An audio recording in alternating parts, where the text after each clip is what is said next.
ആരോപണം ഉന്നയിക്കുമ്പോൾ പൊതുപ്രവർത്തകൻ എന്ന നിലയിലുള്ള പരിഗണനയെങ്കിലും നൽകണമെന്ന മുഖ്യമന്ത്രി. സോളാറിൽ പ്രതിപക്ഷം ഉന്നയിക്കുന്ന ആരോപണങ്ങൾ നിന്ദ്യവും നീചവുമാണെന്ന് രമേശ് ചെന്നിത്തല കുറ്റപ്പെടുത്തി.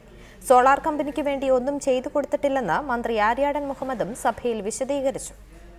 അന്ധമായ രാഷ്ട്രീയ കണ്ണിലൂടെ നോക്കി സത്യമെന്തെന്നറിയാതെ ആരോപണം ഉന്നയിച്ചാൽ പ്രതിപക്ഷത്തിന് തിരിച്ചടി ഉണ്ടാകുമെന്ന മുന്നറിയിപ്പാണ് മുഖ്യമന്ത്രി നൽകിയത്. ₹1 ആനുകൂല്യം പോലും തട്ടിപ്പുകാർക്ക് ചെയ്തു കൊടുത്തിട്ടില്ല.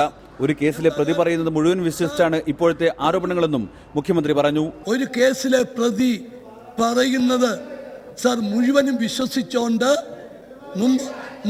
വിശ്വസിച്ചുകൊണ്ട് മുമ്പോട്ട് പോയാൽ പോകുന്നവർ ഇടയ്ക്ക് വെള്ളത്തിലാകും. ആരോപണങ്ങൾ നിന്ദ്യവും ക്രൂരവുമാണെന്ന് രമേശ് ചെന്നിത്തല പറഞ്ഞു. ഉമ്മൻചാണ്ടി കോഴ വാങ്ങിയെന്ന് പറഞ്ഞാൽ കേരള ജനത പുച്ഛിച്ചു തള്ളും. 60ഓളം കേസുകളിൽ പ്രതിയായ ഒരാളുടെ വാക്കു വിശ്വസിച്ച് ആരോപണം ഉന്നയിച്ചത് പ്രതിപക്ഷത്തിന്റെ ഗതികേടാണെന്നും രമേശ് ചെന്നിത്തല പറഞ്ഞു. കമ്മീഷൻ റിപ്പോർട്ട് വരും വരെ കാത്തിരിക്കണമെന്നും ചെന്നിത്തല പ്രതിപക്ഷത്തിന് മറുപടി നൽകി. ഇതുപോലൊരു വ്യക്തിയുടെ കയ്യിൽ നിന്ന് ₹1,40,00,000 വാങ്ങിയെന്ന് പറഞ്ഞാൽ കേരള ജനത പുച്ഛിച്ചു തള്ളുകയില്ലേ സർ? ആരോപണങ്ങൾ നിഷേധിച്ച മന്ത്രി ആര്യാടൻ മുഹമ്മദ് താനോ വകുപ്പോ ടീം സോളാറിന് വേണ്ടി ഒന്നും ചെയ്തിട്ടില്ലെന്ന് വ്യക്തമാക്കി. LDF സർക്കാരിന്റെ കാലത്ത് സബ്സിഡിക്കായി വന്ന ടീം സോളാറിന് അതിന് അർഹതയില്ല എന്ന് കണ്ടെത്തി തള്ളിയത് UDF ഭരണകാലത്താണെന്നും ആര്യാടൻ മുഹമ്മദ് നിയമസഭയിൽ പറഞ്ഞു. റിപ്പോർട്ടർ, തിരുവനന്തപുരം.